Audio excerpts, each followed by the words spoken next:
In tonight's headlines, the government foresees a strong year for the exhibition and convention industry, with more than 300 events planned.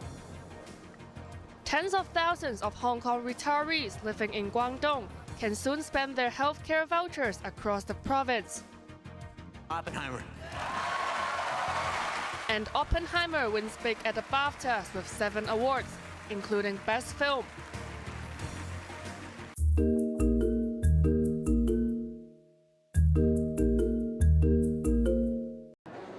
While most people can only think of Art Basel and the Book Fair, Hong Kong plays host to over 100 conventions and exhibitions every year. 回復到疫前大約7至8成嘅水平。 Commerce Chief Elgin Yao expects a hectic year ahead for the industry, saying things were back to 70 to 80% of pre-pandemic levels. At least 150 events are earmarked at the Convention and Exhibition Center in Wan Chai, while another 160 are planned at the Asia World Expo next to the airport. Yao said business travelers spend 23% more on average than ordinary tourists. With all this exhibition to be held in Hong Kong overnight and attracting all the people joining the exhibitions, the exhibitors and the travelers, we are very confident the spending power or the spending total will be very similar and will continue to contribute to the economy development in all different sectors. The government has been going all out to land mega events to reboot the city status as an international city. But 2 events which applied for official subsidies, the Chubby Hearts art installation, as well as the exhibition football match featuring Lionel Messi, were both embroiled in controversy. What the schemes for the exhibition and convention center is very different from what's been arranged. For all the subsidies and assistance scheme offering to the exhibition and conferences, there is a very formal application procedures to ensure compliances, and they are delivering what they promise to do in the exhibition, in running the seminar and conferences. As of last month, $265 million has been granted to 54 applications under an incentive scheme for recurrent exhibitions. Janice Low, Cable News.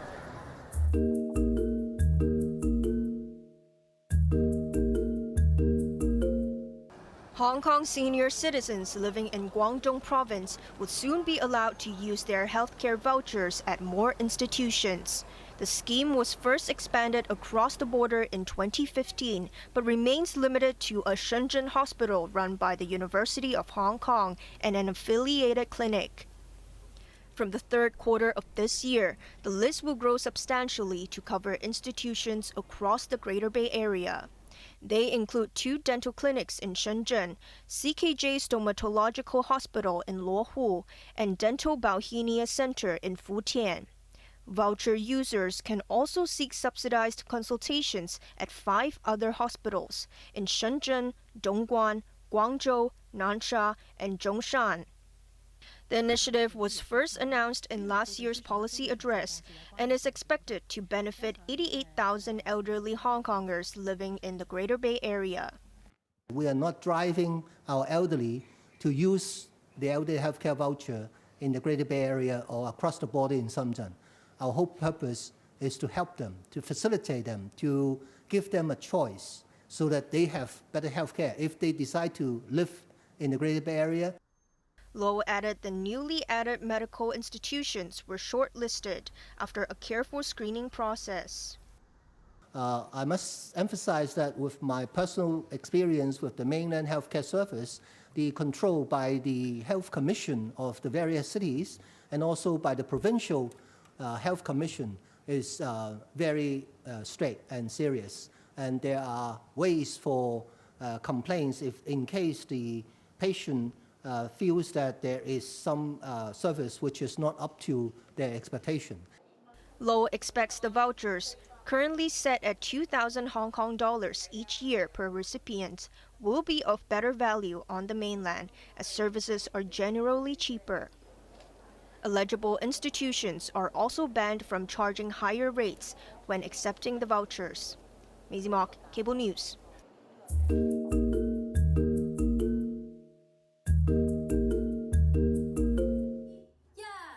After much fanfare, the first light public housing project has broken ground in Yunlong this afternoon. Right next to Fairview Park, the plot on Yaopok Road belongs to Sun Hong K Properties, which has agreed to lease it to the government for the initiative. The project will provide 2,100 flats, which will be ready by the first quarter of next year.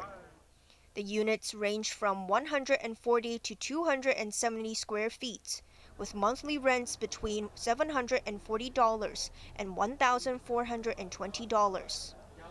Housing Minister Winnie Ho hopes the low rates will help underprivileged families deal with other expenses. Authorities estimate the first batch of 17,000 light public housing units will set taxpayers back $11.9 billion, $3 billion less than originally expected.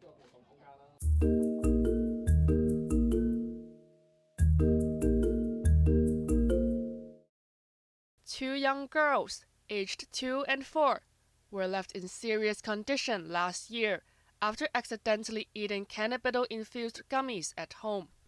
Their father was later arrested and charged with child neglect and drug possession.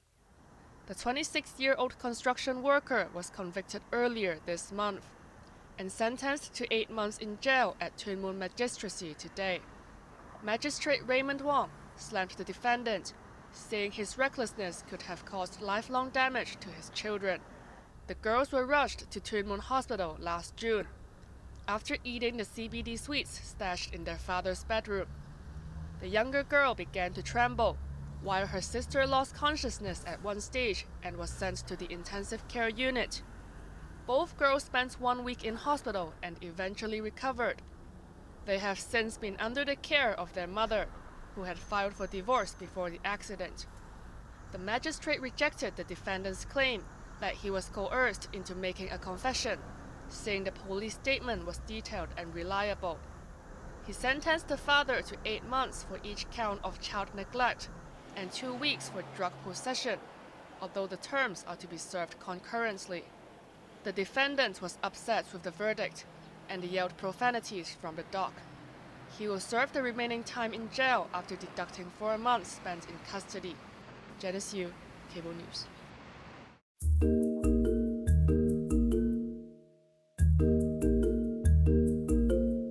In signs that the famine is worsening in the Gaza Strip, desperate Palestinians were seen looting an aid truck loaded with bags of flour.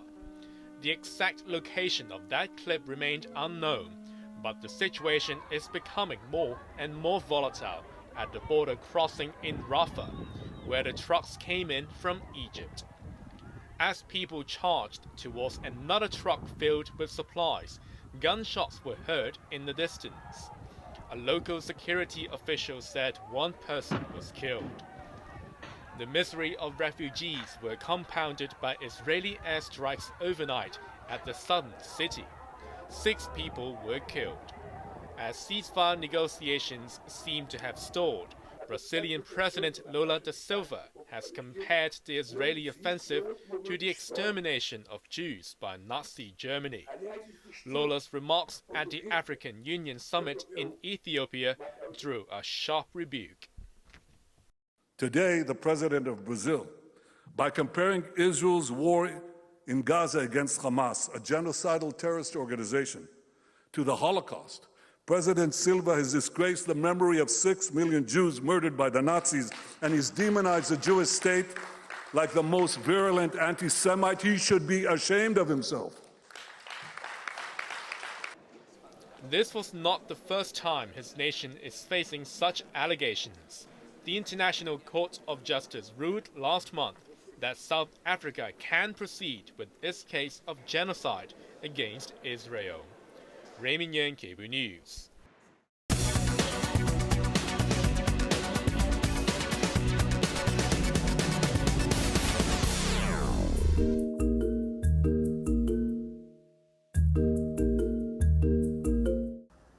Hong Kong stocks started the week with losses, ending a 3-session rally. The Hang Seng Index shed 1.1% as sentiment soured after China's central bank kept key lending rates unchanged for a 6th straight month. Sportswear label Li-Ning went offside, losing 8.6%. E-commerce platform JD.com plunged 4.1% amid rumors that it was planning a takeover of British Electricals retailer Currys. Its online healthcare platform JD Health tanked 7%. Meanwhile, stocks on the mainland jumped on the first day of trading in the Year of the Dragon. The Shanghai Composite was up 1.5%.